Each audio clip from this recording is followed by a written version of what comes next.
तो उत्तर प्रदेश से लेकर पंजाब तक चुनावी माहौल गर्म है, लेकिन इस चुनाव के दौरान कितनी बड़ी आतंकी साजिश हो रही है, इसी का खुलासा आज हम देश हित में करने जा रहे हैं। साथ ही आपको ऑपरेशन सुसाइड अटैक के बारे में और डिटेल्स देंगे। गाजीपुर में यानी पश्चिमी यूपी से सटे दिल्ली बॉर्डर पर आज आईईडी मिला, तो पाकिस्तान बॉर्डर से सटे पंजाब के अमृतसर में 5 किलो आरडीएक्स बरामद हुआ। आप समझ रहे हैं ना ये कितना बड़ा खतरा है। एक तरफ 26 जनवरी नजदीक है और दिल्ली में इतनी बड़ी साजिश हुई है, वहीं पंजाब चुनाव के दौरान लगातार विस्फोटक मिल रहे हैं और खुफिया एजेंसियों के मुताबिक ये विस्फोटक आईएसआई और खालिस्तानी आतंकियों की मदद से पंजाब पहुंचाए जा रहे हैं। पंजाब में आतंकी खतरे पर खुलासे से पहले आपको दिखाते हैं दिल्ली के गाजीपुर में आईईडी साजिश वाली, इसे लेकर इनसाइड स्टोरी क्या है।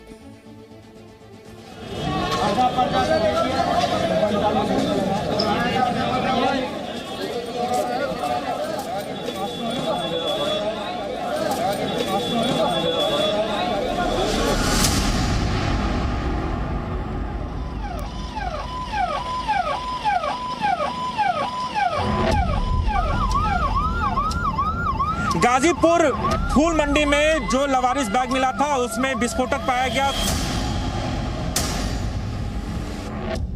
क्या दिल्ली के अंदर कोई बड़ी साजिश करने की योजना थी?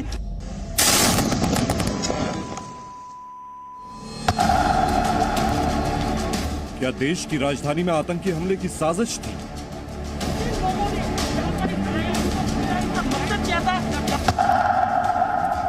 छब्बीस जनवरी से पहले दिल्ली को दहलाने का प्लान था।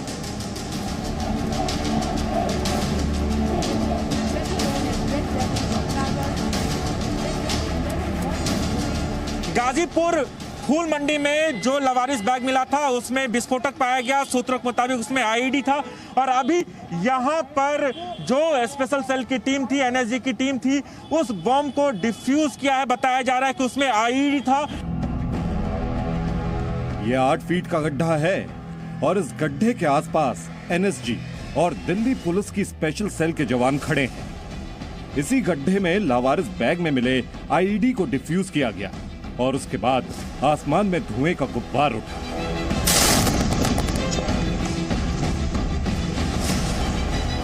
अगर इस विस्फोटक के बारे में समय से सूचना नहीं मिलती तो बहुत लोगों की जान भी जा सकती थी, क्योंकि विस्फोटक गाजीपुर की फूल मंडी में मिला था, जहां सुबह के समय खरीदारों की सबसे अधिक भीड़ रहती है। इसमें कोई शक नहीं कि आईईडी का मिलना 26 जनवरी से पहले दिल्ली को दहलाने की आतंकी साजिश हो सकती है। लेकिन इस साजिश का पता कैसे चला, अब ये जानिए। सुबह 10:20 पर पुलिस को गाजीपुर फूल मंडी से कॉल आया। कॉलर ने कहा कि गाजीपुर फूल मंडी के गेट नंबर 1 के पास लावारिस बैग रखा हुआ है। सूचना मिलते ही दिल्ली पुलिस की स्पेशल सेल मौके पर पहुंची। एनएसजी और बॉम्बे स्क्वाड की टीम भी आ गई। सूचना सही थी, एक बैग था और उस बैग में लोहे का बॉक्स था। जांच के दौरान पता चला कि ये आईईडी है। जिस तरह से दिल्ली की गाजीपुर यूपी बॉर्डर पे फूल वाली मंडी में एक लावारिस बैग में 3 किलो आरडीएक्स मिला है, वो एक बहुत बड़ी खतरे की घंटी हो सकता था और एक बड़ी आतंकवादी कार्रवाई को आतंकी जो है वो अंजाम देने में सफल हो सकते थे, पर जिसको हमने समय रहते डिफ्यूज कर दिया है। अब जांच एजेंसियां इस पूरे मामले को अलग अलग एंगल से देख रही हैं, क्योंकि 12 दिन बाद देश 26 जनवरी भी मनाएगा और 26 दिन बाद पश्चिमी उत्तर प्रदेश में पहले चरण की वोटिंग भी होगी। ध्यान देने वाली बात यह है कि गाजीपुर पश्चिमी उत्तर प्रदेश से सटा है। राजू राज, जी मीडिया, गाजीपुर। अब हम आगे बढ़ेंगे देश हित में और बात करेंगे योगी आदित्यनाथ की चुनावी खिचड़ी की। आज मकर संक्रांति है और इस अवसर पर उत्तर प्रदेश के मुख्यमंत्री योगी आदित्यनाथ ने गोरखपुर में अनुसूचित जाति से आने वाले बीजेपी कार्यकर्ता अमृतलाल भारती के घर दोपहर का भोजन किया। उन्होंने खिचड़ी खाई। बंगाल चुनाव के दौरान अमित शाह की भी ऐसी ही तस्वीरें आई थी। पार्टी कार्यकर्ताओं के घर कई बार उन्होंने लंच किया था। यूपी चुनाव में अब योगी आदित्यनाथ भी उसी चुनावी प्रयोग को आगे बढ़ा रहे हैं, जैसा कि आप तस्वीर में देख रहे हैं।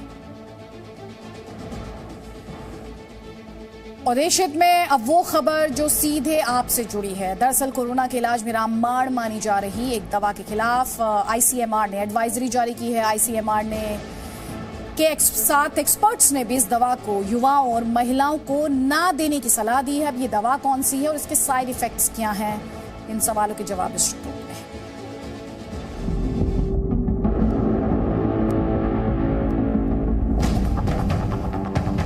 कोविड की दवा पर रेड अलर्ट।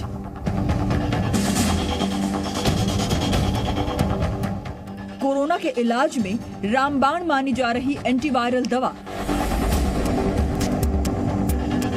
मोलनुपिराविर पर भ्रम की स्थिति बन गई है।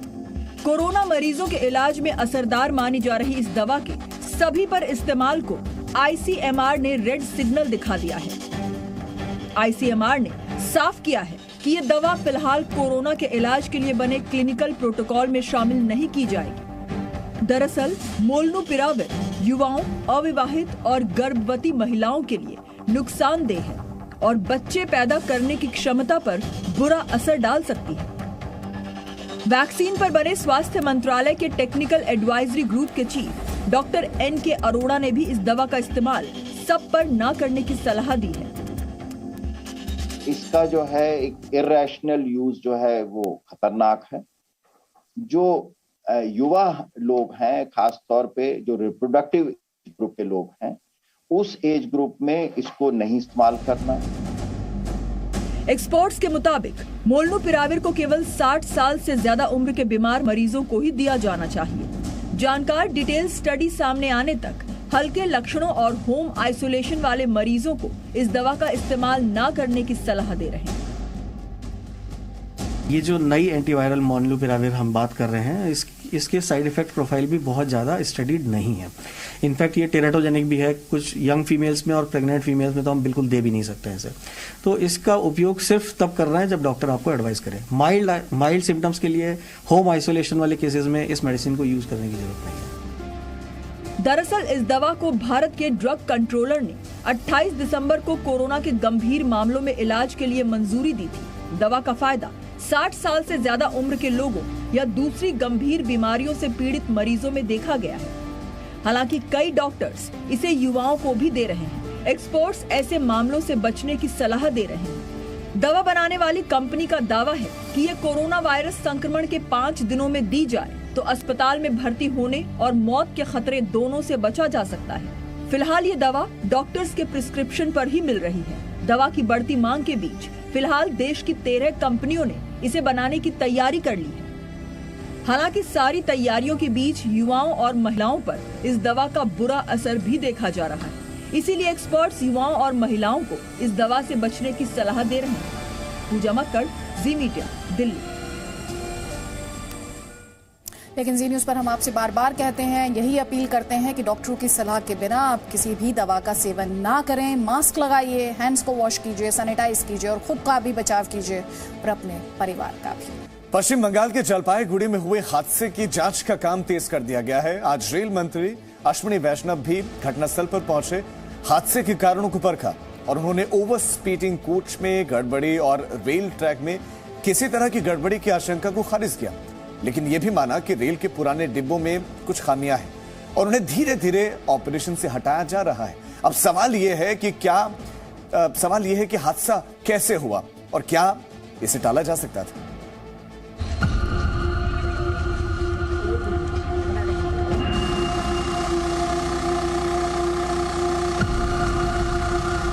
तस्वीरें गवाही दे रही हैं कि जलपाईगुड़ी में गुरुवार शाम जो रेल हादसा हुआ वो कितना खतरनाक था। शाम करीब 5 बजे बीकानेर गुवाहाटी एक्सप्रेस के 10 डिब्बे पटरी से उतर गए थे। हादसा इतना तेज था कि कुछ डिब्बे तो दूसरे डिब्बों पर चढ़ गए, जबकि कई पटरियों से उतर गए। आप देखिए किस तरीके से डब्बे जो है यहाँ पर आपको कोचेस दिखेंगे वो डीरेल होती है, और आप देखिए इतनी ज्यादा इंटेंसिटी थी, आप डब्बों की हालत देखिए यहाँ पर, और इस पटरी से कितनी नीचे चली जाती है, और यहाँ पर बहुत बड़ी कैजुअलिटी हुई, बड़ी संख्या में लोग जो है वो जख्मी भी हुए।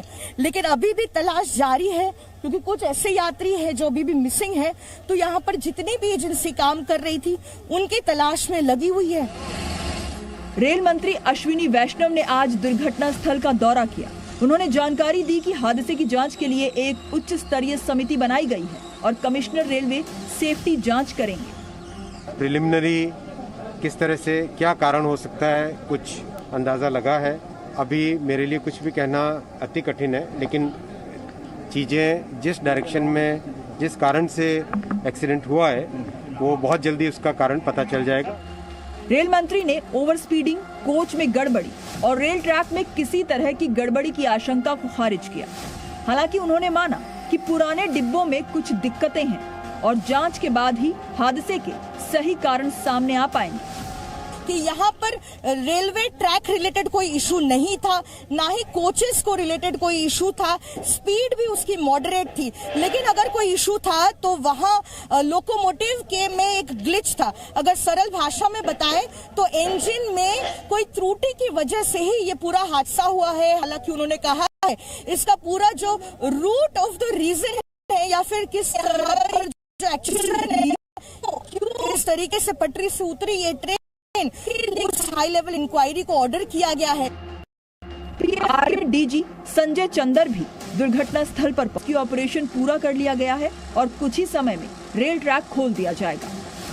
जब तक वो रेलवे सिक्योरिटी के कमिश्नर एक सर्टिफाई नहीं करें कि यही एग्जैक्ट कारण था, वो बोलना ठीक नहीं रहेगा। सब तरफ से हम लोग जांच करवा रहे हैं ताकि एग्जैक्ट क्या कारण था उसके बारे में पता चल पाए।